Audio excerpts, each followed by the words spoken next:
Hey guys, and welcome to the Footy Fans Podcast, two-man edition with Andrew and Santo. Joe is a little under the weather, so we're going to take over the reins and try and fill in for him. Santo, how's it going today? Pretty good. We're doing Zoom edition right here to protect from any sickness. Stumpy has COVID, so we're trying to protect from him. And then if we have it, we're trying to protect from you. So Appreciate it. Yeah, just still trying to be as cautious as we can. It's honestly like we talked about. Me and Joe talked about this at length. Where when we were in COVID, it was like that was just everyone's life is COVID, and then we've slowly gotten to where like we're basically out of it, but quarantine is still a thing. Yeah, and we've said how it's just going to be one of those things that's in the background. It's going to be one of those sicknesses that you get it. Thankfully, when you get it now, for I think most people now, it's just pretty mild. But you still have to quarantine. So it's just in the background. You just hope you don't get it if you have stuff coming up that you don't want to quarantine from. I'm just waiting for that point where it just becomes another cold, where it's like, you can still kind of go and do things. Maybe you shouldn't see people or obviously cough on somebody if you're sick. Yeah. But like just when people can finally say, okay, they have COVID, but it's not like a quarantinable scenario, then I'll finally be like, okay, like we're good now. Like, let's just get back to life. I know everyone wants to do that. It's been 3 years now, going on 3 years. Yeah. Still probably ways away, unfortunately. But the footy goes on. And there's always footy to talk about. And before we get to, the fixtures and the standings and what happened during last Premier League week, the big allegations that just came up from Manchester City or of Manchester City, huge news. 105 charges put forth against them from the FA, from investigation coming from 2019 until 2018 season. 2009, 2018 season, I believe. So about a 9-year period. Mm-hmm. They were being investigated by, the FA for certain things, which, I mean, every team does, right? Mm-hmm. Like, it's not just they're picking on Man City. It's every club gets audited. Every club gets looked at by the FA, making sure that they're crossing the T's, dotting the I's. And when a club like Man City, they win 9 Premier League championships in that 6 Premier League championships in that time period when, Sheikh Mansour and the whole Saudi group kind of took over. Yeah. Maybe they're a little under a microscope more than other clubs. Maybe. And over this 9-year period, they put together this whole entire portfolio against Man City. It dropped now, which I don't understand the timing now of how it just kind of came out, when they're in the middle of a title hunt. Mm-hmm. And of course, Champions League coming up and all those things and implications that come from Champions League. But it comes out now and people are looking around saying, what's going to happen? Like, what are the penalties? Are they guilty? Are they not guilty? Of course, they're going to appeal. And they come out and said, from the front foot, we're denying everything. Yeah. Like, they got ahead of it and said, like, this is not true, or these allegations are not correct. We have the proof, and they're going to get their paperwork all sorted, which I'm sure they already have done. Yeah. And Pep's come out and said, like, no, this is crazy. And it also is slightly before his time with the Mancini days, and I'll get into that in a little bit. But just initial reaction, like, coming from a person who works in a business kind of field and, like, can, know the background of things and businesses being looked at. Is this common practice, you think, to get looked at like this and for these things to kind of come out? Yeah, I think for, like, especially, you're looking at a company the size of Etihad, you're always kind of being looked at to see if you're doing everything. The issue I've kind of seen is that, for example, the Mancini thing where he got paid for 4 days work from a separate company. It's a super gray area because there's some things you can validate and some you can't. It was just in Canada, I think a few years ago, they made the rule that you can't have a baby be a stakeholder in a corporation, because what people were doing, they'd open up a corporation, they'd have their entire family as employees of the corporation and then pay out to their family. Mm-hmm. So then, if I own a corp, I have a wife and 2 kids, I have to pay myself a salary to support my family. But if I put everyone in as employees of the corporation, I can pay my kids like $2,000 a month. I can pay my wife, and then everyone's making money before I even have to withdraw from taxes. And that was all allowed, but it's just a way for you to save on taxes. They've now changed it where you have to be 18 and you have to show you're doing some work, but the whole like some work thing, like what's that? Like, if my 18-year-old like does some photocopying for me every week, and that warrants like getting paid $2,500 a month. So that's where it's the whole gray area. So when you're like, imagine you amplify that by like 10,000 to a company of Etihad. It's like, what are you doing? That's like, it's things like that where it's not against the rules, but it's like questionable. Like, does that warrant that? Mhm. So I think it's always tough because you can follow the rules, but especially when you're a club and you're in England, you're probably under the microscope a lot for, what you're being looked at for. Yeah. My whole thing is I think you have to separate the business from the results. I don't think, whether this was happening or not happening, I don't think it really changes Man City getting the results they did over 9 years. Well, are there players that they wouldn't have been able to bring in if they did this? Like maybe, but do all clubs do that? Like probably. Mhm. So I think you have to separate the business from the footy because I don't think this really would have impacted that at in any sense because I think, maybe on some level all teams are doing it. Yeah, to an extent, yeah. You know what I mean? Because we always question like, with financial fair play, how are some teams doing what they're doing with signing players? So And we don't know what goes on in the background there, right? and that's the thing I was going to get into because Chelsea have obviously been accused of that this past year, Yeah, spending upwards of 600 million US dollars. And it's not the most ideal like business ethics, but there are ways that you can kind of get around like certain systems. yeah, And there's this there's like this little trick that you can do, or there's like this number you can fudge, but it's actually not illegal to like misrepresent numbers and all that kind of stuff, and yeah, taxes aside, and whatever the case is. That's why there's billionaires in the world that don't show billion-dollar earnings. It's yeah, just because you have money elsewhere, or you find loopholes. And in Chelsea's case in particular, one way that they're avoiding financial fair play restrictions is that they're not just putting money forward like upfront. Like they're going to mm-hmm. be paying in installments like over time. Like I believe the Enzo Fernandez deal that just happened, 106 million pounds going to Benfica. It's going to be over like a 3-year period. They pay these Yeah, installments, and I think 40 million of those pounds or 40 million of those dollars are going to River Plate in Argentina as part of like a deal that they had prior, like with Benfica and River Plate. okay, So like it's not all the money's being dumped to Benfica. It's not like they're just dropping like a check off for 106 million pounds and calling it a day. yeah, And I think they've kind of worked around those regulations for these signings because if they were to just drop $500 million, like you can't do that. yeah, Like anyone in the world would say, okay, that's pretty unfair that you have this like huge influx of money and you can just drop this money on anybody. Going back to the Man City case, it was happening over year long periods mm-hmm. because like I obviously don't know, but I feel like they didn't have like a massive transfer market every single year. Like they weren't spending like Yeah, $400 million every single year from 2009 till 2018 or whatever it was. yeah, It was like every year they get a player for 60 mil, which was that big at the time.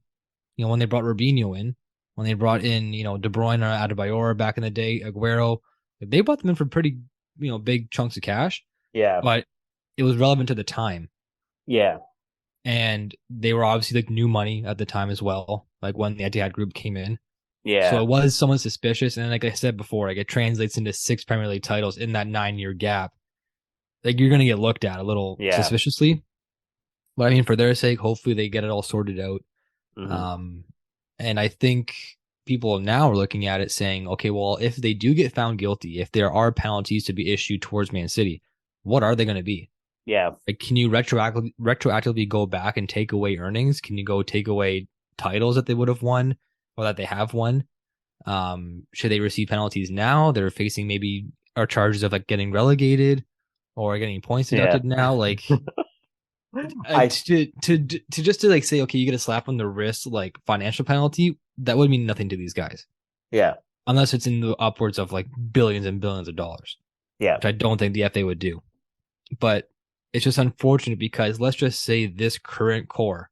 I mean, Sheikh Mansour's been here since the beginning, I believe, but everyone below him and like the Pep Guardiolas and his staff and his management and new scouts and whoever it is, they may not necessarily be involved in what happened during this time period.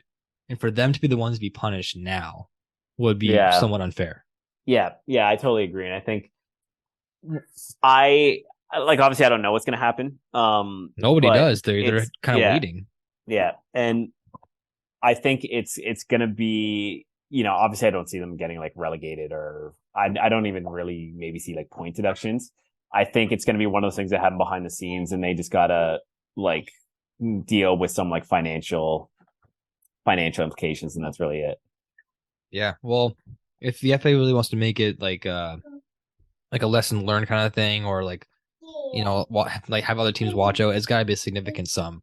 Yeah. Because like for Man City to get fined like a $15 million or £15 million fee, it's like, Yeah. all right, like blow your nose and give it to them. That's all it is, really. Yeah.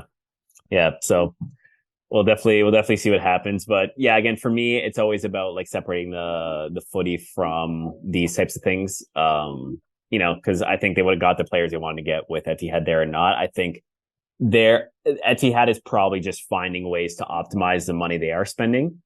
I don't like if they had to spend the money they wanted to in this time period, they would have spent it. It's just they probably wanted to do it as optimally as they could.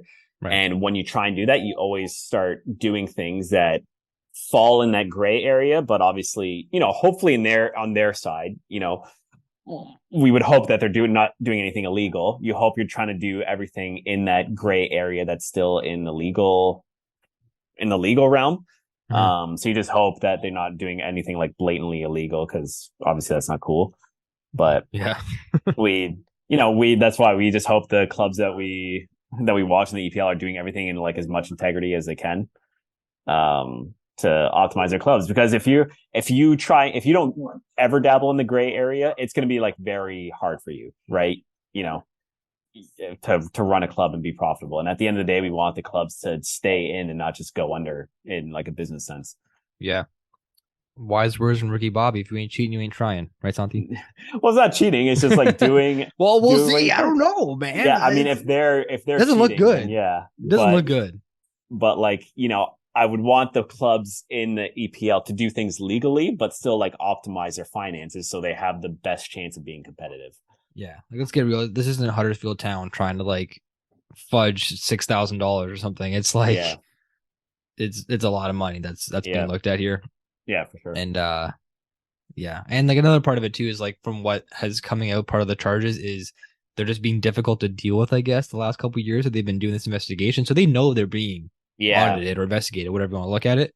So I think some of the other charges, like I said, there's 105 that are total against them. Yeah. Some might be more damaging than others. But the ones like that are coming out now more recently, it's like impeding investigation or like not being cooperative during investigation, which again, like that's not. Yeah, unless they're literally in the back room like burning files in a filing cabinet while the FA's knocking on the door, then like maybe they can't really be docked for that. Yeah, but it's going to be more the financial stuff and just like their dealings and their books and the Mancini stuff with him getting paid offhand by somebody else, like a third party associate. That's the stuff that they're going to really take a look at. And yeah, who knows? Like I don't know what's going to happen. Like if Mancini, could he be like barred from coaching? Like if he does this, like it's because he's not even involved anymore. He's coaching the national team. He's coaching Italy. Yeah, that's true. Yeah. Who knows? It'll be interesting to see how it develops over the next little bit. I just hope for everyone's sake it kind of gets dealt with quickly, because the last thing you want is to have like imagine a title race coming down to the wire, and at the end of May this isn't settled yet, and then they just decide that Man City's getting docked 10 points and then they lose. Yeah, and then it's like, oh, like it was like never a title race. Yeah, no, like it would just really defeat like the last remaining months of the season and like the excitement, right? That comes with it. So again, hopefully they get it solved, whatever the case is. If they get dock points, if they don't, if it's relegation, which like would be insane. Hopefully it just kind of gets dealt with quickly. Mm-hmm. So all parties can just move on. Because the last thing that Man City wants, like I said, right now is allegations to come out, disrupt the flow of the team. Yeah. They're coming off a tough weekend where they, could have really used the points and, close that gap to Arsenal. They have Champions League coming up in a few weeks too. Big Arsenal tie coming up again in a couple of weeks in the league. So they just want to kind of say, okay, move on. Let's get out of here. Let's focus on what matters. And that's like the actual game on the pitch, not, the stuff getting done behind closed doors on paper books and all that kind of shit. Yeah, no, totally agree. But no, it's a good point about the City game, dropping points to Tottenham. 5 points back now with a game, and Arsenal having a game in hand. I mean, for me now, it's turning into a thing where I think it's Arsenal's to lose. Yeah. Well, I mean, they almost did it just now. I mean, against Everton, right? Yeah, and that's it's always interesting when the top two both drop points in the same weekend. Of course that happens, eh? Yeah, like you have it's your chance, you can take advantage, and you just don't, right? But City's been struggling. They've lost. I think they've lost their last five at Tottenham. Mm-hmm. And yeah, they're just really always struggling against Tottenham. I don't know what it is. It's like Man City struggles against Tottenham and Crystal Palace. We know that for sure. Um, so that's Joe's favorite step. Yeah, that's his Joe's favorite tie. Um, Palace away. yeah. And yeah, and then Arsenal dropping points to Everton, which is huge win for Everton. Massive. Yeah, like The Sean Dyche era has begun at Everton. yeah, still in the relegation zone, but sitting at 18 points. Um, yeah, like I don't know what it is with City and Tottenham. It's just one of those things, but I think again until we see Man City Arsenal play, like I'm still going to be in the same boat as how I feel with the title race. It is getting to be a little bit of a gap, but we just never know what's going to happen, especially that these teams got to play each other twice. Yeah, and like Arsenal playing that early game on Saturday, I believe it was the early match. That's like, let's get ahead of it. We're playing against Everton. Yes, they just made the manager change, which again always adds like a little boost to player morale for the new club. Yeah. And at Goodison Park, it's always a rocking atmosphere.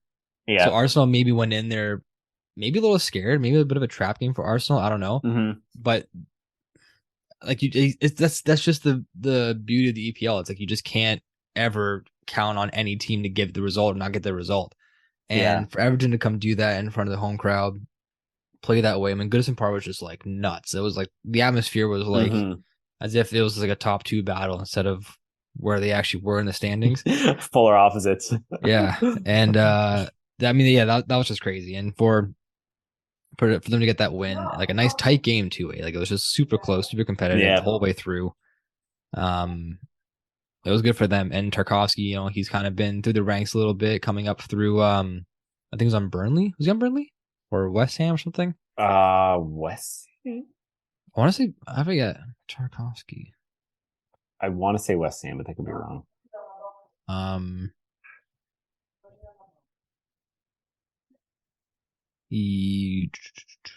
Burnley. Oh, it was Burnley. So it was the Sean Dyche Burnley. Okay.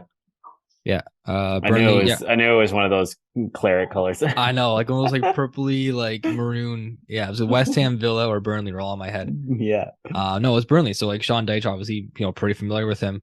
For him to get the goal that like of the first one of the Sean Dyche era, that just sets them over the top like that is just that was poetic. Yeah. For that to happen, and then fast forward to the game on Sunday between City and Tottenham. City's looking to jump on this, take advantage of it, and then boom, another 1-0 loss.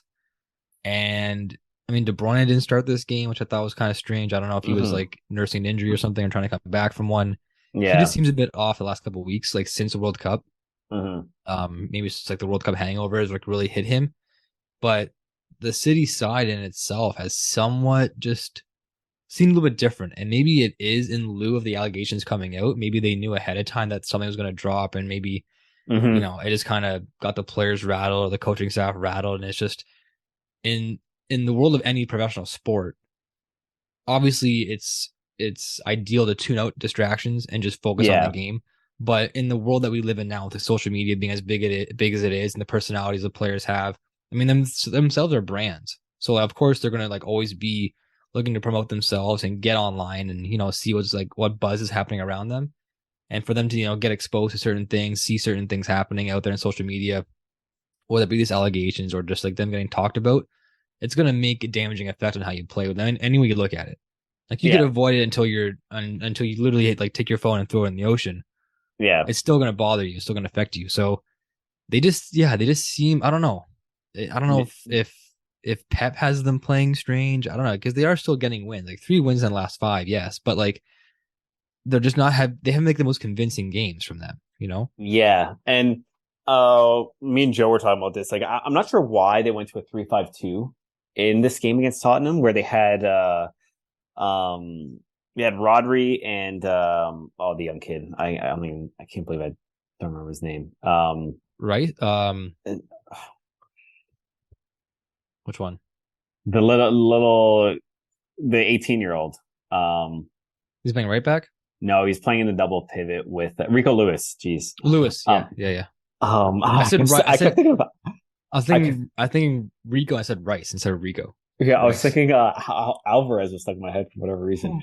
Um, but yeah, I don't know what, like him and Rodri were playing the double pivot. It wasn't really working. Like it felt like they had less options with both of them there. I don't know if they didn't know like where to be there. And yeah, I feel like they should have just stuck to their regular 4-3-3 that they usually play and just stick to their game plan. And not try and cater to what Tottenham do too much. I don't know if they wanted to just have more bodies there in front of the D to maybe prevent Son or Harry Kane from coming deep to pick up the ball and then like coming to attack them. But yeah, I'm not sure why they deviated from that. I mean, Holland was not getting any service. You know, it's for me with the player he is, it's not one of those things about him like necessarily like doing something. Like obviously he has performed, but he is the epitome of needing service. But he'll do something with the service that you give him. Right. He did like they just weren't able to like do anything and get anything in Tottenham's box, which you know was discouraging for him. So just not a great game. I think they couldn't really get into it, and Tottenham just really took full advantage. So a tight game, 1-0 win. But shout out to Harry Kane for being the top scorer for Tottenham ever at what was it, 467? Yeah, 267. 267, 467. Can you imagine? It was 417 appearances. Maybe you're thinking about that. Okay, yeah, no, I know there was something happening. But yeah, that's wild. Yeah, there's a really cool video. I forget who the original poster was of it, but it was retweeted by like Barstool's football account, like Barstool Footy, and it was like a 3-minute like montage of like Harry Kane kind of going from like his junior ranks through Tottenham and like his first ever introduction and everything. I think his first ever, it might have been his first ever appearance for Tottenham was like it was in a 5-0. They were winning 5-0 against somebody. It might have been FA Cup, might have been like league play, and he got brought on as a substitute, wearing number like 67 or something, or 63 or something, and he got taken down in the box. I'm gonna butcher this because I forget if he scored or not. But he got taken down in the box, and they actually gave him the penalty to take. And I forget if he scored. I think he might have missed. I don't remember, but it was like his first ever appearance for Tottenham. Yeah, and he was given that opportunity again. It's a 5-0 at that score at that point. But I thought it was kind of funny, and then like 14 years down the road, that was like 2009 is when that happened, to what he's doing now. It's just incredible. Yeah, no, it's interesting because last year we were talking about like how he was underperforming, how he was like gonna go to City and he just wasn't into it. And you know, maybe it was just that time where it was uncertain for him, like he didn't know his future. You know, it's tough when you have all that stuff going in the background to really perform. But to just kind of be like, all right, like he's staying at Tottenham, and he just like turned, like even last season, like towards the end of last season, he just like turned it back on and he was like in it. I think it just like goes to show you know, the professional and like the mentality he has, where, you know, if he's gonna like commit to a team, like he's gonna deliver results. But you know, you hope to see that, you know, even at certain times you're delivering. But I think it's kind of inevitable where, you know, if you might be on your way out to like really give it your all, it might be tough. Yeah, and just for reference, well, I just had where to go. Just for reference, Wayne Rooney scored 253 goals for Manchester United in 559 appearances, and Kane just did 267 in 417. So like 140 less appearances. It took Kane to score more goals than Rooney, actually. Yeah, it's wild. Just in comparison from like our Premier League generation, I guess.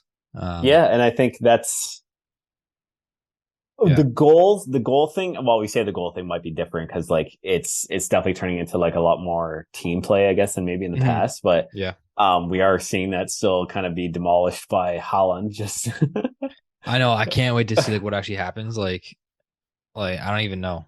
Like, how many goals is this guy gonna fit? He just like, gets another hat trick and like scores 2 goals, and like he just keeps putting him in. Well, the all-time Man City goal scorer is Sergio Aguero. He has 260 goals and 390 appearances. Yeah. So what's Haaland at right now already? 30 something, like close to 30. Yeah, like first in like 18 games. Yeah. Or whatever, 20 something in 18 games. Yeah. Sorry, we got Uh-oh. What kind of appearance? You want to come see? You want to come see? Yeah, that's me, and that's Uncle Andrew. Buongiorno. That's Andrew. You want to come see Andrew? You want to see Andrew? All right, you had a guest appearance, and now we get one. Hey, Rocco. Hi. Yeah, hi, Hi, buddy. We talk some soccer? Yeah, hi, Rocco. Hi. Hi. He's loving it. Okay, go see them. Go see them. Love it. Love it. Yeah. So I mean, we'll see what Haaland can really do. Like you said though, like you touched on, he definitely is a guy who, like, if there is one slight against him, it's like his footwork and his like dribbling. I guess he's not very good. Yeah. So he's not much of a chance creator on his own. He does need the support, but like you said, once he does get ball to feet around the 18, he's just clinical. Yeah. Well, not even ball to foot, like ball to head, ball to shoulder, thigh, whatever. He just finds ways to score. Yeah. And just going back to this Tottenham game, he was kind of on Lukaku Island, just like not getting any service. Like he was just hanging around. He was obviously making the run still. He's not going to get demotivated. He's going to always try. Yeah. And that's what's like really, passionate about him, even at a younger age that he is. He doesn't like give up on stuff. He just tries to work harder. Mm-hmm. And to have that work ethic at this age is huge. And yeah, he can't do it all, right? He can't be the sole goal scorer. They've been goal scorers by committee the last couple of seasons since Aguero did leave. And I guess Haaland maybe has taken some pressure off other players. Yeah. Which maybe isn't the most thing, because then they get a little bit complacent maybe in their goal scoring abilities, because we haven't seen really Gundogan put many goals away, and he was a leading goal scorer a couple of years ago. Foden's been in and out of the side, same kind of thing from him as well. Mm-hmm. Mahrez is like kind of been alongside Aguero or alongside Haaland this year with the goal scoring, but it hasn't been like I said, the committee of 9 goals from this guy, 11 goals from this guy, 10 goals from this guy. It's been like 20 something from Haaland. Yeah. And then like 3, 2, 2, 3. Yeah. So maybe they just collectively have to, try and do something else, and they just can't force feed him all the time, right? Yeah, no, I totally agree. I think it was just tough for them to even like create any chances. I think Tottenham did a really good job. Honestly, I think Man City's biggest outlet was Grealish on the left, but even they were shutting him down like pretty well there. But that's where like any kind of threat was coming from. But yeah, so needless to say, like City kind of missed opportunity there, and they're still sitting 5 points back. Could be 8 if Arsenal win their game in hand. And they're just still trying to claw back. Mm-hmm. I'm actually, so usually I'm kind of the, I'm not a hater of Jack Grealish, not in the slightest, but I always kind of look at him saying, okay, like he's not maybe as good as people think he is, or worth the price that he was worth when City picked him up. Yeah. From Aston Villa a couple years ago, but he did impress me this match. He did good, and he's there just to. He's very good at what he does. Yeah, like he's very good at what he's there to do, and that's to get in, get dirty a little bit, win a lot of fouls, draw a lot of fouls, and chance create. He's just not a goal scorer. Let's just face it. At Aston Villa, yes, he could get away with it a little bit more because he was getting more involved, like higher up the pitch. But with Man City, they just literally need him to get the ball, carry it up the field for 20 yards, and get fouled. Or if he doesn't get fouled, then just create a chance. They don't rely on him to score. Yeah. And for all the City fans that are giving him shit all the time for not putting the ball away, that's just not his job. That's not what he's there for.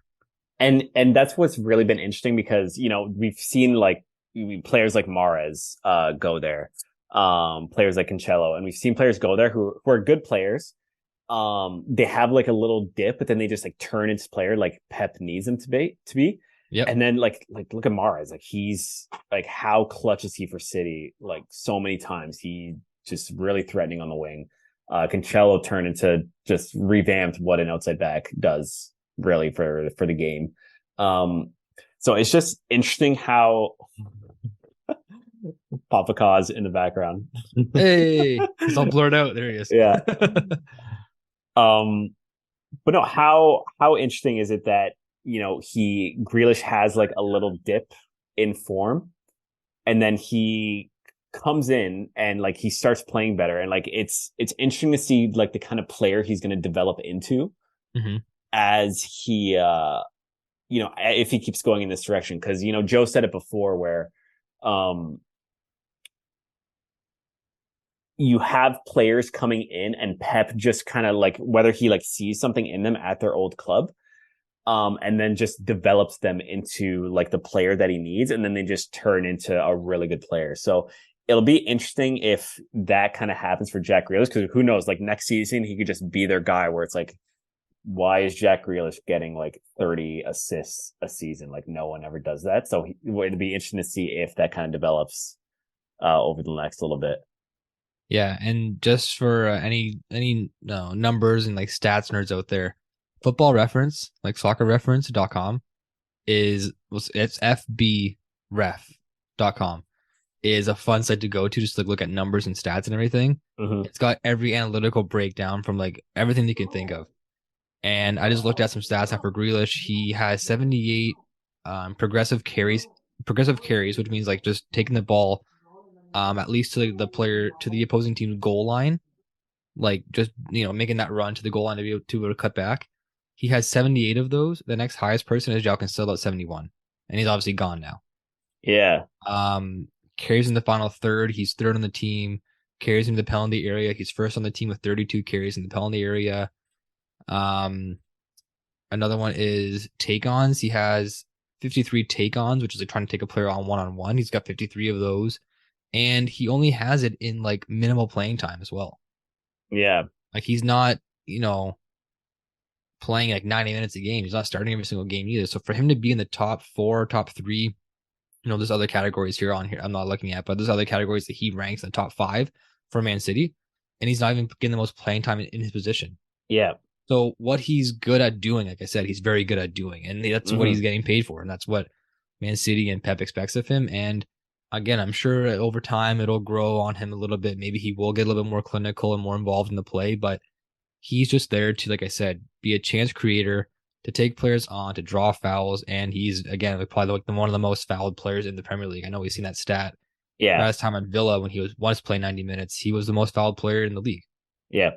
Yeah, he's good at drawing like defenders in like that. Some people say that he dives and flops a lot, like, which can't argue, like maybe he does. But if you're contributing to the team, I'm not the biggest fan of diving or any of that sense, but his ability to like carry the ball, take people on, and like get into the box is really, really good. So I would like to see him maybe dive less if he is diving. But still, it's interesting to see how Pep is kind of developing him into the player that Man City need, and not like the player that everyone kind of expected him to be. Yeah, and that's good enough. Like honestly, like you can't have, like, it looks good in the score sheet, but you can't have everyone score. You can't have 11 goals. Well, let's say 10. You can't have 10 goals a game scored by every single player on the pitch. It's just not how it goes. Yeah, you can't have someone like Haaland getting hat tricks like every other game, and then like also expecting Grealish to like score. You could actually. That's actually very plausible. Yeah. No, and yeah, it's just the way it is. Like I was gonna say, if they were performing in a way, like I know I just said the last 5 games they seem a little bit strange since the World Cup break, but if they were having really bad runs of form and they were playing poorly and like they were losing matches, then it's more of a red flag than just them not winning convincingly, which is what I just kind of said. So again, I don't want to like downplay them playing as a team, because they're playing well still. Like I said, 3 wins out of the last 5. The only losses were like the loss to Tottenham that just came out, and the loss to Manchester United, which was controversial at best. So those are the last 5 games where their 2 losses came from. Yeah. So like I said, if they were, losing games 4-1 and it was very uncharacteristic by them, then you can like maybe look at more player, like players as like the cause of why it is. But it's just a little funk maybe, and they'll get out of it. And I'm sure Pep is obviously going to try and do what he can to make the team better. And again, it's as long as this stuff just kind of blows over and nothing Yeah. huge comes out of it, there's no doubt in my mind that they won't, come back and be better Yep. Agreed. going forward. Yep. Let's just get it over with. Chelsea and Fulham. This was super exciting. This is the most excited I've been in a long time for this team because they finally had all their guys, all their ducks in a row, and they had all their players signed. And in the starting lineup, João Felix, I think this is his last game he's going to miss for his suspension. Picked up a few games ago, actually against Fulham. So when he comes back, we'll really get to see the picture that Graham Potter wants to paint with these players. Mm-hmm. But we got to see Enzo Fernandez for the first time. He played good. If you want to see that again, I talked about it real quick. Live reaction after the game. That was on our shorts on our YouTube page. Check that out at Footy Fans. And he did just again, kind of like Jack Grealish. He did just enough to what he had to do to impress me. I didn't expect him to go out his first game and snipe one from 40 yards out. Would that be sweet? Yeah. Would that be the best introduction to a player of all time? Probably. Yeah. But he kind of slid into that center defensive midfield role where either Kovacic or Jorginho could have played. And I think him and Jorginho are similar to an extent, but also a little bit different where Fernandez is younger. He probably has a little bit more strength than Jorginho has. He'll go into challenges a little bit harder. And I think he's just quicker on the ball too, with his decision making. Because there's a lot of times when he would receive the pass from either the left back or from the goalkeeper, from Kepa, and Jorginho would kind of take it, look up the pitch, and maybe take a couple touches here and there, and then pass the ball off. Where with Fernandez, it was just receive the ball, look up real quick, and just dish it out. Yeah. He didn't really carry that much. And Jorginho never carried the ball far lengths of the field, but he would take it up a little bit slowly, then dish it off. Yeah. Fernandez, it was receive, play it off right away. Receive, switch the ball. Kind of distribute like this. And I think it's really going to help Chelsea going forward because they are such a quick pace-based team. And if they can just execute those breakouts a little bit faster, a fraction quicker, then it's just going to be better for the team transitioning up forward. Because let's be real, this team's biggest issue is scoring goals. Yeah. And they're not the team of before with Mourinho and Conte where they would possess the ball, get around the 18, dink the ball around a couple of times, kind of like what Man City does, but do it really, really well and score goals. They're not that team anymore. Yeah. That's just not how they're designed. So I think their style of play now might be quicker with, a counterattack, get Reece James up and forward. He was back playing this game. Ben Chilwell came in this game too, made an appearance, which is good. Good to see. But if they can use Fernandez as a distributor from the back and get those balls out wide quick, and then just begin a quicker counterattack and get, João Felix involved when he gets there, Mason Mount involved, get Havertz up there into the 18-yard box for a cross, then I can see this team being really dynamic. But until that happens, until they have a game where all these things connect and they can beat a team 5-0, it's going to be really hard to just keep that in the back of my mind. Oh, they're getting there. This is what they're trying to do. They're going to get there eventually. I just want to see one game where it's the stars aligned and everything worked perfectly. Yeah. And these are things to expect going forward because it is so hard to tell a fan to just be patient all the time and not see results. Yeah. But I don't want to see a 3-1 win against Wolves where it's kind of sketchy. I want to see them beat Wolves 4-0 convincingly. Yeah. You know what I mean? Be comfortable, right? Yeah. And I haven't had one comfortable win this entire season. Every win that I've seen Chelsea have this year, which have not been many, have been the grimiest of gut-wrenching wins sometimes. I'm just can I just be comfortable?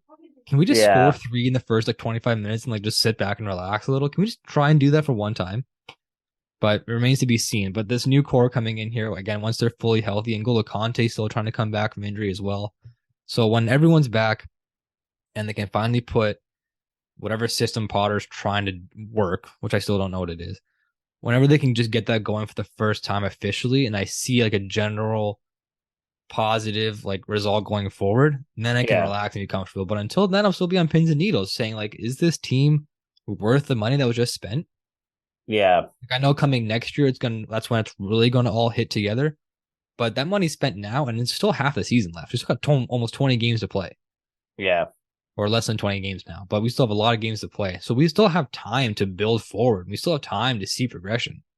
Yeah. But I don't want to see it week 36 of the season. Yeah. Let's try and get there a little before that. Yeah. And yeah, I mean it's tough. You know, they are obviously in like a pretty big rebuilding phase. So it's you kind of hit it on the head there, where it's tough to always say like, oh, you just got to be patient in a way, because it's been like a lot of that. We thought maybe last year there was gonna be a chance where, you know, they were super solid, going to compete for the title, but they just fell off a little bit. Oh, they fell off a lot. Yeah, they did. So yeah, you know, again, it's one of those things where they try something, they get to a place, and then they kind of rebuild because it wasn't working. So you hope that there's a foundation that's at least being built with each one of these, where you get to a point where it's like, yeah, like we're solid. So you hope it's one of those things. Maybe it's like 2 steps forward, 1 step back, 2 steps forward, 1 step back. You hope you're just at least making some little progress. Yeah. And then hopefully you get to a place where you're just, you know, consistently competing for titles. And you said it right with Pep. He gets players that fit his system, and then he can also mold to Yeah. exactly what he wants. And who knows, like the players like Mudryk that they signed, João Felix that they signed, Madueke, another guy from France that they signed in there, Fofana being a striker, Badiashile on defense. Like they got so many new names that like sound good on paper to get, because obviously like one, their value that Chelsea spent on them, which value obviously does not always translate to performance. Yeah. Because like everyone's wage and market value is like inflated. Yeah. So like you're spending 40 million on a defender that no one heard about. That's just the going rate for a defender nowadays, it seems like.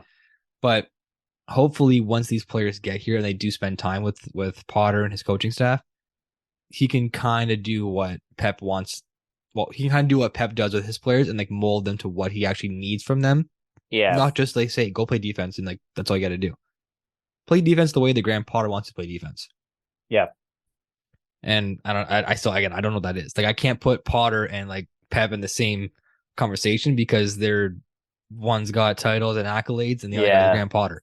So like I don't know like if all my eggs in one basket with Graham Potter and like what he can do, but you know, people were saying his job could possibly be on the line if he doesn't secure Champions League with this new influx of money and players. Tough. I don't know if that's the case. He's how do you get there, after 6 matches? Mm-hmm. And yes, you had a huge spending spree in the January transfer window, but like we know from like our own playing days, like it takes a long time to build chemistry. Yeah. Exactly. Like it could take an entire year, it could take an entire off season, it can take, a couple weeks if it goes perfect. But like you can't just like let a manager have that short of a leash. Yeah. And it looks bad on the club too if you allow him to spend all this money and then let him go. Yeah. Like that just looks terrible, because then like what's the end of the next guy you bring in wants these players. Yeah. And then you're gonna have him sell them off for like half the profit, and then you're just gonna lose 300 million? Like, no, you won't do that. Yeah. And yeah, I think that's what makes it tough, where you have to give like some leeway to the manager, right? You can't like bring in all these players and be like, oh yeah, like now you have to perform. Like you have to give them time, especially when you make all these changes. Otherwise, you have like unrealistic expectations. So hopefully he actually gets the time he needs to build a team the way he wants, so we can actually see like if he's the right guy for the job. God, I hope so. Again, like I know I'm the one that said that like fans are impatient and everything, and I think I am a patient fan. I just want to see, again, like you said, some progress. I just want to see some little 1 step forward kind of stuff. I don't need them to take leaps and jumps forward. I don't expect them to win out the rest of the season and put teams away like crazy. That's not going to happen. That wouldn't even happen to, for the Arsenals or the Man Cities, who are established, really good clubs right now. Like I doubt either side is going to win out the rest of the year. They got to play each other twice, for Pete's sake. So like, I understand that's not going to happen, but I do want to see like us go away to, Leeds, who just fired their manager, and like win convincingly. Yeah. Or I'll like have just like Palace, see that progress. Yeah, have Palace come to Stamford Bridge and win 3-0. Reestablish like Stamford Bridge as like a fortress, so as what it used to be in the past. Like, they had like almost full seasons, or like almost 2 years in a row, where they went unbeaten at Stamford Bridge. Yeah. Like 30 wins and like 8 losses or whatever in a season. Yeah. Or in 2 years or something like that. So get back to those days. Like just get back to being complacent and like just confident in yourself, and give me confidence in them, because I get heart attacks when I watch this team play. Yeah, because you just like don't know what's gonna happen, right? They're like they're such a 10th place team right now. It's not even funny. Yeah, they're just They in could 10th. they could just they're a plus one goal differential. They're in 10th. They have like the same amount of ties as they do, well, the same amount of losses they do wins, I think. Like, yeah, this is very much a 10th place team. yeah. They're Eight, 8, 6, and 7. 6, and 7. 10th place. Plus Ninth one. place. Ninth. Liverpool's in Oh, 10th. they are ninth. Yeah, Liverpool. We Jesus had Christ. good transition to Liverpool. Have we even talked about them this year? Liverpool? Yeah. Have we like They're have they just like been on very 10th. anyone's radar? They just come off the 3-0 loss to Wolves. Joe showed me a tweet where Klopp said how he doesn't count Wolves' third goal because it was the first time they crossed half. It was the only time they crossed that half. So then Wolves came out with a tweet with a picture that had 3-0, but they had the 3 like crossed out with 2-0 Wolves. Jeez. So like, shoot yourself in the foot with that one. Yeah, so yeah, Liverpool obviously underperforming. Don't really know what needs to happen there with the club. Wouldn't have thought that. I don't think this just has to do with Mane. Obviously, I think there's a lot of factors that go into it, but yeah, they just, it's probably just a season they got to take on the chin and move forward for next season. Yeah, there was I'm gonna post it now in the group. Oops, in the chat here. Oh, I can't post the picture. Apparently, there's a picture I found on Instagram. It was posted by Transfer Market, which is like one of my favorite people to follow now. Is the Transfer Market official Instagram account. I forget the guy's first name, but Faes, Faes, the defender for Leicester. Yeah, he has more Premier League goals for Liverpool since the World Cup than their actual players. Like, he scored 2 own goals against Liverpool for Leicester City, and the only guys that have scored for Liverpool since then are Van Dijk, Bayetic, Oxlade-Chamberlain, and Salah. So like, he actually has like more goals, like, for Liverpool, counting as goals, than Liverpool actual players. And there were 2 own goals. Jeez. Yeah. So they're having issues right now. Yeah, it's reality of their season right now. So hopefully they can turn it around. And like, for as much flack that Chelsea's getting from everybody, it seems like Liverpool's just like sneakily intent. Like, no one's really saying much about them. And people, I have seen some outlets and some, people on Twitter saying, like, should Klopp be fired now? Should he be done? Should he resign? And all that stuff. Like, has he overstayed his welcome? Which, I mean, that's always going to come up when a manager has been there for the period of time that Klopp's been there now. But this is really their first season, like, first season seeing adversity, like, since he's been there. Maybe since like his first year there. But I don't think he did so hot his first year there, as we've seen before with Pep going to Man City his first year too. He didn't do very well.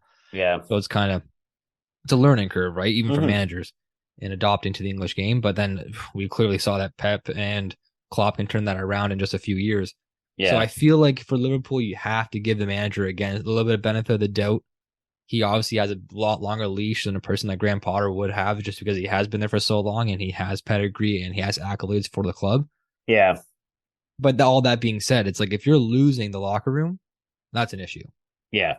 Like, again, I don't know what's happening internally at Liverpool, but if you're losing the locker room and like the guys aren't as passionate to play for you, or whatever the case is, your tactics are getting kind of stale, and the performances from the players aren't, they're getting subpar performances and everything, then that does fall on manager a lot. I just keep thinking back, this all comes back to Sadio Mane, honestly, man. Yeah.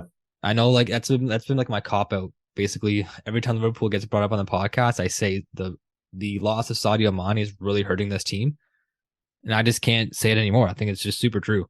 Like, they try and replace it with Diaz and with like Darwin Nunez, and like, those just aren't up to par.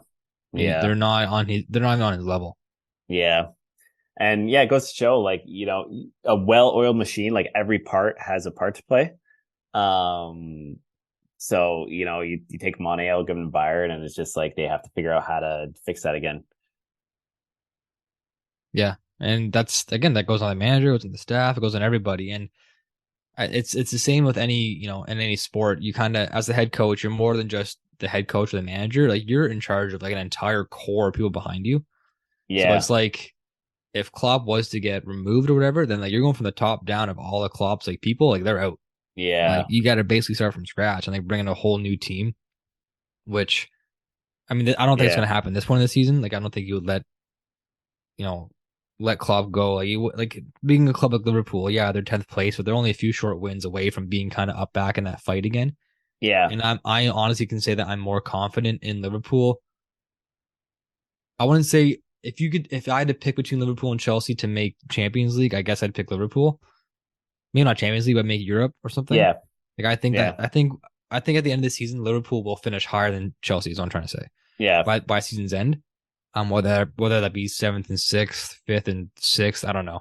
Yeah. But I just think that the experience that Klopp has as a manager, the youth on Chelsea is like another thing too. Like Chelsea's a young team now. Yeah. Like take Thiago Silva, I guess, and like Kovacic aside, maybe N'Golo Kante too. Yeah. Everyone else there is like sub 25 years old. Like they're getting on that Arsenal scale of like young talent that has to be molded. Yeah. But Liverpool being who they are, yes, they have aging players. Like Salah's getting like old in footy standards, same with Van Dijk and those guys.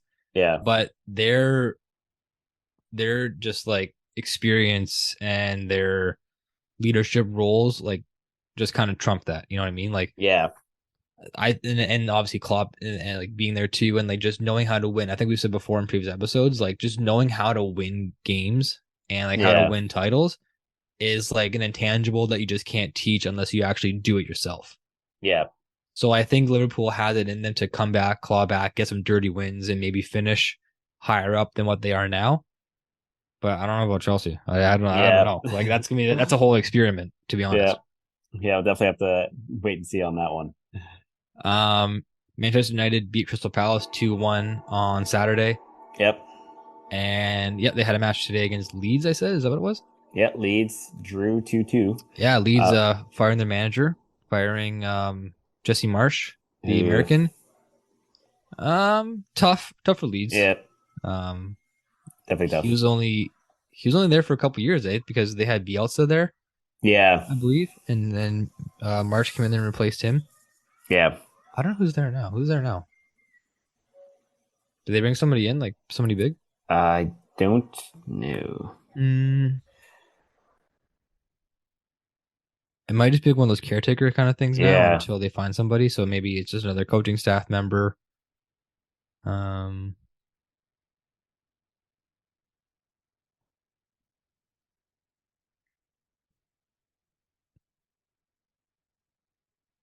don't know. I mean, they're definitely hunting right now. They're trying to get some people, but nobody of like huge names. We're gonna go to Leeds. Let's just be honest. Let's see what it is. A big signing would be, I imagine they just come in and get like Steven Gerrard or something, or get Lampard to come. Yeah, that'd be huge. Those guys are unemployed right now too. Yeah, which I don't put it like totally past them. Oh no, they could. Again, it's like it's such a hard spot to be in because it's like you need to like come in and just perform like right away. Like you just can't, like you just can't lose basically.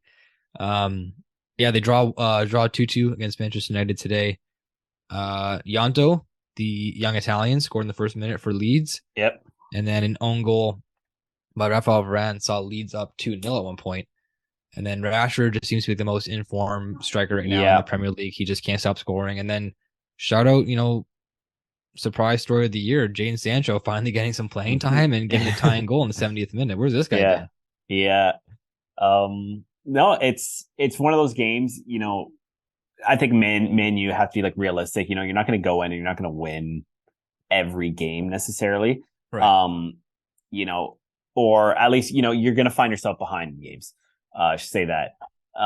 For them to come back and get the draw, I think is really big. I think they'll take a lot of positives from it. Obviously, you always want the win, but it does show a lot of character when you go down 2-0 and then you come back and get a result. I think it really helps. It gives your team belief going forward. So at the end of the day, I think they'll see this as like a decent result. They're sitting in third right now, 2 points behind City. City still have a game to play. Newcastle's right behind them with 40.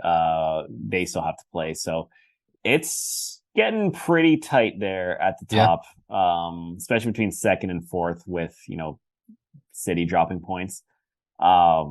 but if Man U can overtake City, like that'll be huge. I don't think they've been above City in any like significant capacity for a very long time. Yeah, it's been a while. I mean, for as long as we knew, Manchester is always red.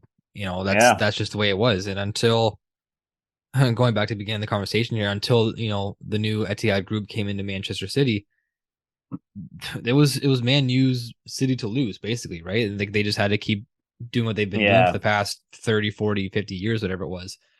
But obviously with just mismanagement, mis-signing of players, coaching carousel at Manchester United since, Sir Alex Ferguson left, it kind of had a black eye a little bit on the United Hmm. team. And I feel like they finally have an established manager. Yeah. And they have a manager who is not going to take any crap from anybody, which Mourinho was the same kind of person, but he was that like times infinity Hmm. because he won't take any crap from anybody, but he also like thought he was like the biggest person in the room. Yeah. But you can't have that as a manager. Yes, ego is like one thing a manager must always kind of have because you have to be like you have to show yourself as a presence, right? You have to be Hmm. you have to show and establish that you're the man in charge. Mourinho did that in like the most offensive way he possibly could. Wherever he went, it doesn't matter. Yeah. Whether he did it in Portugal, in Italy, in Spain, England, it didn't. Everywhere he was like the loudest man in the room. And I feel like Ten Hag is kind of like a silent leader like that. Like he can kind of be, he can be quiet and humble at times, but if he has to show passion and be fiery, he'll do it. Yeah. And I don't know like obviously what happened um in like the boardroom or wherever it was like when he made his pitch to be manager for Manchester United. But if I was him, and what I think he might have done was say, like, I need to control this team. Hmm. Like it can't be anybody else telling me what to do. It can't be anybody from management or from ownership saying like get this player, do this with this player, like have anybody over his shoulder. I feel like he had to go in that room and say like if you want me to be here and clean this mess that's happened the last 5, 6 seasons, I need to do it my way. Yeah. And I think they finally said, okay, you go ahead, you do it. Here's your money, here's your budget, like here's your take whatever you have to do and just go ahead and do it. And I feel like this rebuild for Manchester United has happened a lot quicker than a lot of people thought. Yeah. No, for sure. It's Like like, surprisingly. yeah, it's like really kicked into gear here, sitting third. That's it's really really good to see. I mean, I think it's like we said, it's always nice to see the top teams like actually performing. Mm-hmm. So if we get Chelsea and Liverpool performing, and we'll have like this whatever it is 7 team Seven, like yeah. competitiveness with Newcastle being there, Tottenham, like it'll make the league more exciting. But I don't want it to like have those teams like tie each other all the time though. You know what I mean? I don't want it to be like so tight at the Yeah, top where it's like tie, tie, tie, win, tie, tie. Because like look at it, if you have like a seven yeah, 7 teams in the Premier League that are like elite, there's 13 other teams that they have to play, but it's like they're gonna play each other a lot. Like Arsenal versus mm, Newcastle would be like a huge game now. Where like 2 years ago that yeah, game was a pile of shit. You know what I mean? Like yeah, it's so like it's good. It's good for the fan base, I guess, because every 2, 3 weeks we're gonna see a top 7 matchup, I guess. yeah, Just the way that the table is gonna work out. But like then they're just gonna beat each other up, and then it's gonna be an unpredictable finish, I guess. yeah. Which I guess I'm not opposed of. Yeah, no, I think we'll have to see how things progress. But very very good for Man U to have this rebuild go so quick. Yeah, it's been wild to be honest. Like Yeah, again, I think it just comes down to like look at what Ten Hag has done since he's been there. He established that he doesn't need Ronaldo on the team, and Ronaldo doesn't want to be there either. So that kind of worked yeah, out for both sides. The Sancho signing was clearly pursued by ownership. It seemed like to yeah, bring in just a big name. Same with the Ronaldo stuff, and those 2 players have been on like an island for this entire year. Ronaldo yeah. obviously leaving in January, and Sancho was on like sabbatical or something, or he was like I think he was literally sent away to go somewhere for like a month, Yeah. and I forget where it was. I read it somewhere. He went I think he went to Portugal or to like Spain or something, just like literally go on like vacation for like a month and like Oh, just like find himself. Yeah. It was kind of deep. I gotta find the article. Maybe we'll post it on social somewhere if I find it. But he just like kind of like Ten Hag said, hey, you need to go like just rediscover yourself kind of thing. I don't know what he did on this Yeah. like little like I said sabbatical that he took, but he came back. I think he came on as a substitute a couple games ago. It might have been in the FA Cup match against, or not FA Cup, the League Cup match against Nottingham Forest. Yeah. I think he might have come on as a substitute there or something. But then for him to come into this game, did he get to start this game? I don't even know actually. Check the lineup real quick. Oh, come on, internet. He came on as a substitute in this match. Yeah. So for him to come on as a sub at whatever point of the game he came in at, and to get the tying goal in 70th minute.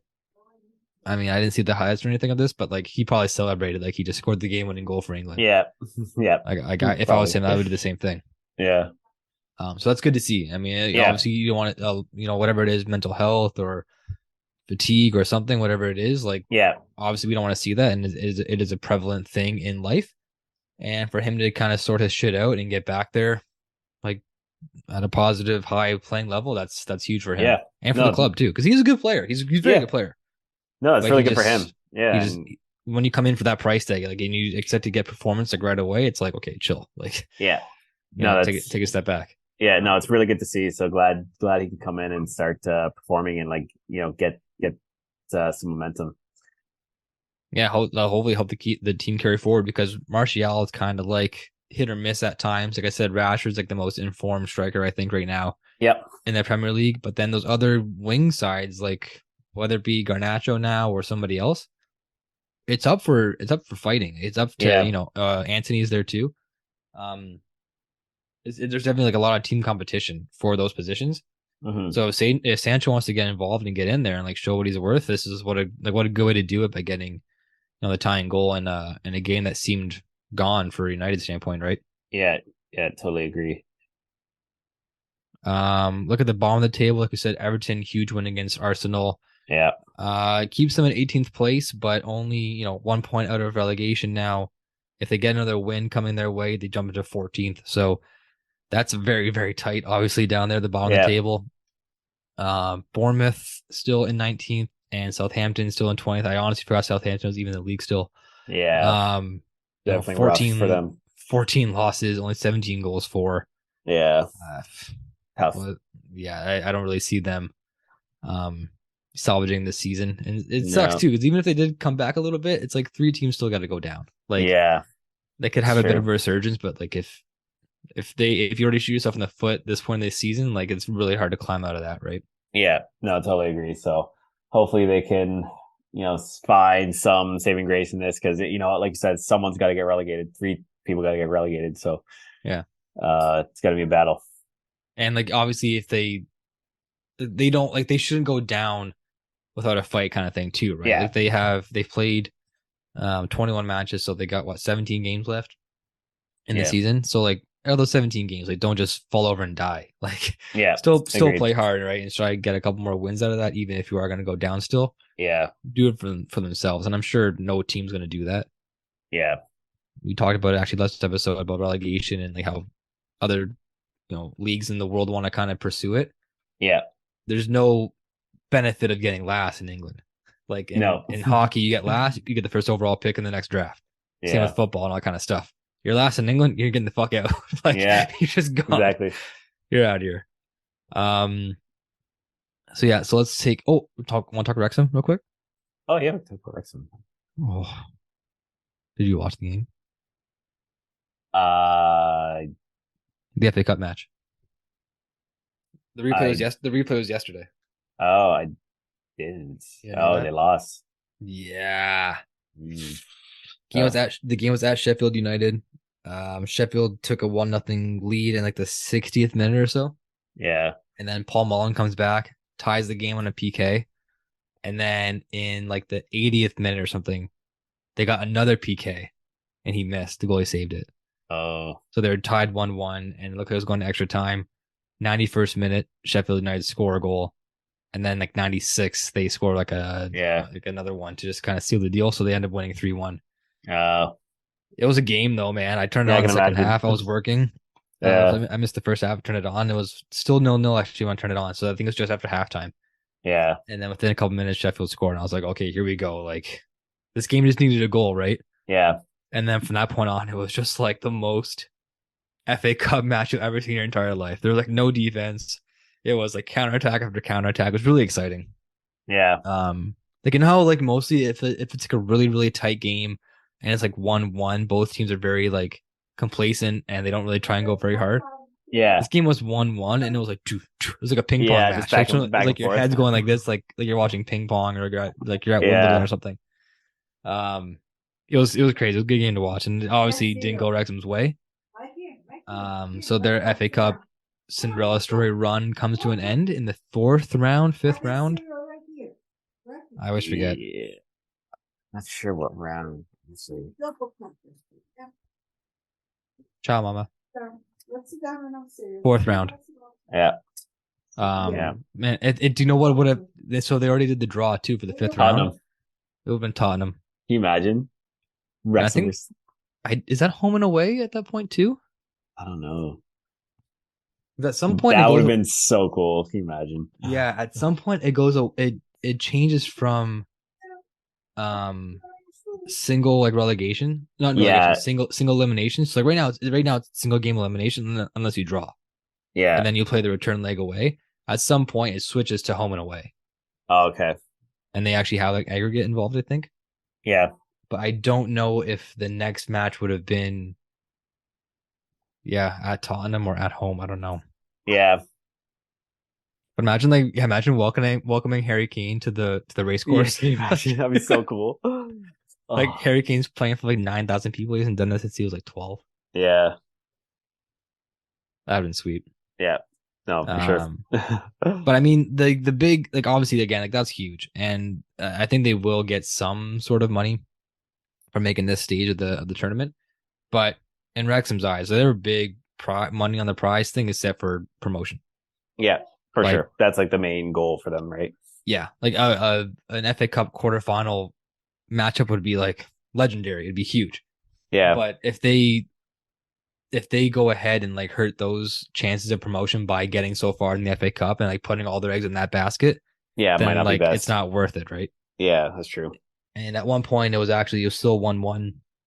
It might have been like the 85th minute or something. Paul Mullen actually got hurt, or he picked up an injury, and he was trying to like convince the manager there to stay on the pitch, and like he kept saying like I'm good, I'm good, I'm good, and the manager's like no, like you're coming off, and I'm Yeah, like it's 85th minute and taking off Paul Mullen, and yeah, that game's 1-1, and I think Phil Parkinson, that's the manager, I think his mind was like set on like we need you for the yeah. season, You man. need to for the league, right? Yeah, like It's like there's no key. sense in you going balls out for the last 10, 15, 20 minutes possibly and like costing you playing the next 15 games of the season for some reason. Yeah, for So sure. I think his eye on the prize is like a lot bigger. Looking for the season instead of the FA Yeah, Cup match, which again, that's the signs of a good manager, right? Kind of yeah, prioritizing your assets and everything. yeah, yeah. Again, Totally like agree. Mullen's just like I got to play this game. Like we're gonna win. Like I got to play. Yeah, Like what do you mean? yeah. Like he was obviously pissed and they ended up losing. So it's kind of like Like, yeah, we need him for the season. We lost this game anyway. doesn't look very good. Yeah. All right, your weekend schedule for the Premier League looks like Chelsea West Ham, the early game on Saturday. Early game Saturday morning, 7:30. Again, another tie where we'll see Chelsea try and put their best foot forward, best team forward, to be at London Stadium. West Ham being the home team. So we'll see what Graham Potter can do there and see if he gets a strong starting lineup. Leicester and Tottenham also on Saturday. Fulham, Nottingham Forest, Arsenal, Brentford, Crystal Palace and Brighton, Southampton, Wolves, Bournemouth, Newcastle. And on Sunday, a rematch of this game, I guess, Leeds and Man U on Sunday morning, Man City, Aston Villa, and the Merseyside Merseyside Derby, Derby. Liverpool and Everton again. Like imagine Everton can just go back to back, like beat Arsenal, beat Liverpool, That'd be huge. get a streak going again. Sean Dyche, that crazy bastard with that, that raspy voice that he has, probably got the boys Yeah. going. Game's gonna be at Anfield, I believe, though. Yeah, it's at Anfield, so that's gonna be Yeah. tough. Yeah. But if there's ever a season that Everton can do it, maybe it's this one. Liverpool having that downside, them getting the new manager, get that little spike up there. Yeah, I don't know. See. Yeah, love to see. Yeah, so should be interesting. Should be an interesting week of results. And then that's Sunday, and then coming on Wednesday is a Man City Arsenal. That's the replay, I believe, at Emirates. Yep. And that's the same week that Champions League comes on too. Yes. So yeah, it's kind of interesting. I think Chelsea plays that day against Dortmund, and City and Arsenal play in the league. Okay. So take your pick on that afternoon, what you want to watch. Yeah. That's gonna be a double TV for me on that one. Yeah. For sure. Yeah, that'll be good. All right. That's all. That's it. All right. I want to thank everyone for listening, everyone for watching. This will be up on YouTube. Get us on Instagram, Twitter, Apple Podcasts, Spotify, all that jazz. We will be back next week, hopefully with Joe. Hopefully. Maybe in person this time. And we will chat next week after all the week's action. See everyone. Ciao.